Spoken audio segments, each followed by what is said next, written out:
Mushoku Tensei got a new animation made by fans, and it turned out incredible. Fans got tired of waiting for a new season and decided to make it themselves. And this fan-made season actually covers what's likely to happen in the next official season of Mushoku. And not only was this made by fans, but it has quality of a real studio. That's how good it is. And to make even more painful, it was made in China. Once again, China is stealing the spotlight when it comes to anime, and now fans have managed to create an animation this amazing. And today I'm going to talk about and show you this 12-minute episode that turned out insane. But first, just a heads up, since this animation shows things that haven't happened yet, there will be spoilers, so watch at your own risk. The animation already starts by showing the timeline where everything went wrong. If you don't know, that's the timeline where Rudo's life turned out to be a mess because of Hitogami and all that crap. We then see Roxy bedridden with a rare and dangerous disease, and then her death. And even at this point, things are already really well animated. You can see people crying, the room is fully furnished, the tears falling, it already looks great. Next, we have the scene where Sylvie and Rudos fight, and she leaves home while he is a complete mess. Then we see him going after her, only to find her dead in a city, and that messes with Rudo's head even more. He's completely broken right now. From there, it jumps straight to Aries' death, cut in half at his feet, also his fault. And you can see how much this affects Rudos by his expressions and everything else. Obviously, that's not exactly how things go in the light novel, but its animation summarized the events into the most important moments to move things forward. And it was really well done. This summary was dynamic and gave real weight to what was happening, especially with the deaths of Sylvie and Aries, where we see Rudos completely breaking down, even if just for a moment. Then old Rudos, the one from the future and that doomed timeline, wakes our Rudos from this despair after explaining everything to him. What we just saw are things future Rudos lived throughout his timeline, and now he's come back to the past to fix his mistakes and make sure that our Rudos turns out better. And so he tells Rudos the 3 things he must do: talk to Nanahoshi, write to Aries, and become suspicious of Hitogami, but don't make him an enemy. All of these are extremely important for the timeline and for Rudos himself, for the story. And now we can talk about how well animated the future Rudos was. This guy looks insanely well done. It seriously feels like the light novel illustration come to life, and that makes me really happy. Not to mention, the scenes showing his future with the deaths of the girls were also insanely well done and heavy. This is really studio quality. But then Rudos wakes up in his bed and oh my god, just the animation of him opening his eyes and crying probably had more budget than the entire anime of the beginning after the end.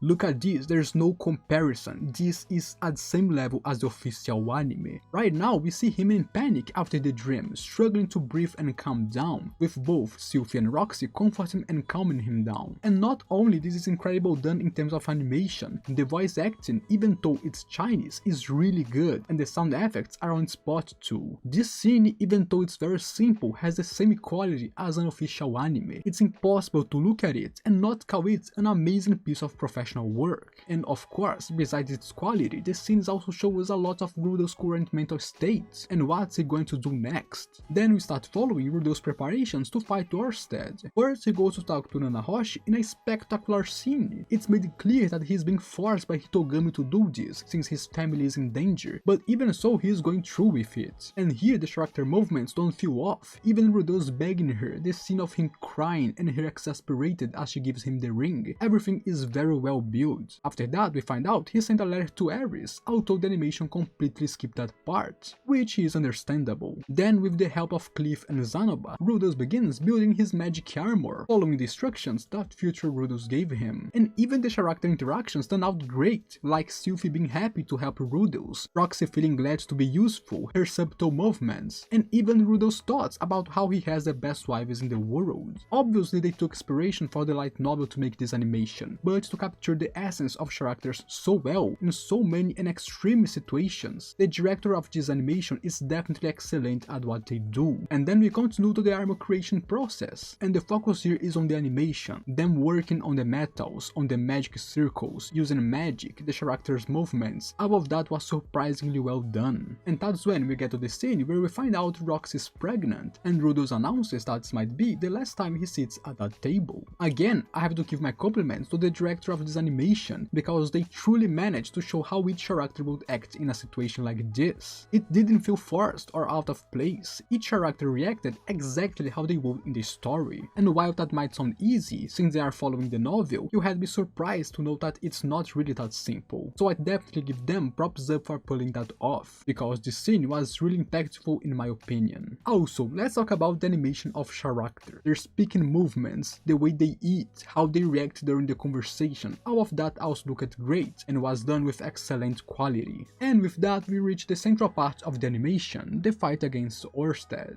It starts with Rudolph luring him to the middle of the forest using Nahoshi's ring, and then launching range attacks right away to take advantage from the start. And from the very beginning, the animation of the magic looked incredible. There's not much else to say. It was extremely well done for a small fan-made studio. This was not something done as a paid professional work, it was voluntary, and yet it was incredible. And of course, aside from the magic animation, which looked amazing, we also have the movements, both Rudolph's and Norsted's, that also turned out beautiful and absolutely destroy what you see in a lot of animes out there. The fight choreography was spectacular and shows us how much effort they put into creating this animation, especially since it clearly wasn't easy. And on top of that, we have the way the events play out, whether it's Rudolph or Orsted speaking. The close-ups on their faces at key moments really show what each of them is feeling at the right moment. Rudolph's hair is slowly turning white from the excessive use of mana, while Orsted is getting jarred. And the ending of the animation is simply beautiful. Rudolph's begging for his family, and when that doesn't work, continuing to fight Orsted even by biting him, and then Ares running up to help Rudolph. This was the moment I felt like the light novel was coming to life right before my eyes, because that scene is iconic, as we all know. And then we have the Ares arrival, the quality of her animation, her hair truly blowing in the wind. It was all amazing to see, and with that, the animations end. And this animation without a doubt deserves all the recognition it's getting, because it's absolutely amazing. This project was initiated, directed and led by an independent creator from China, who received help from many animators and volunteers from all over the country. According to the director, he himself went through many of the things Rudolph suffered in the past: bullying, despair, breakdowns, sinking into nihilism, questioning everything and rejecting love. And it was throughout reading Mushoku Tensei and seeing how Rudolph lived his life that he was deeply moved and realized he could improve too. Mushoku made him reflect on his own life and choose to live,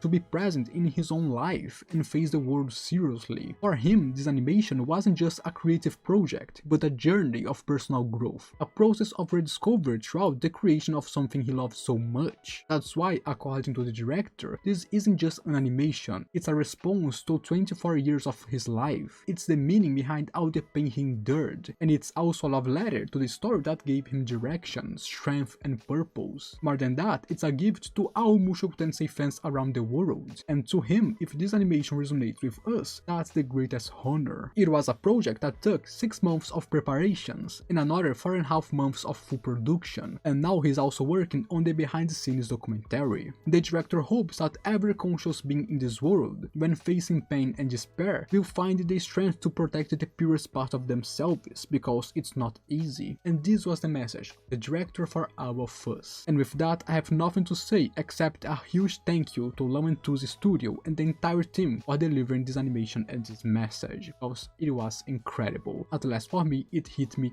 deeply, and I really hope it has an impact in you as well. And with this, we are done. So if you like it, drop a like in the video to support my content, and subscribe to the channel to support my work. Now, I'm out.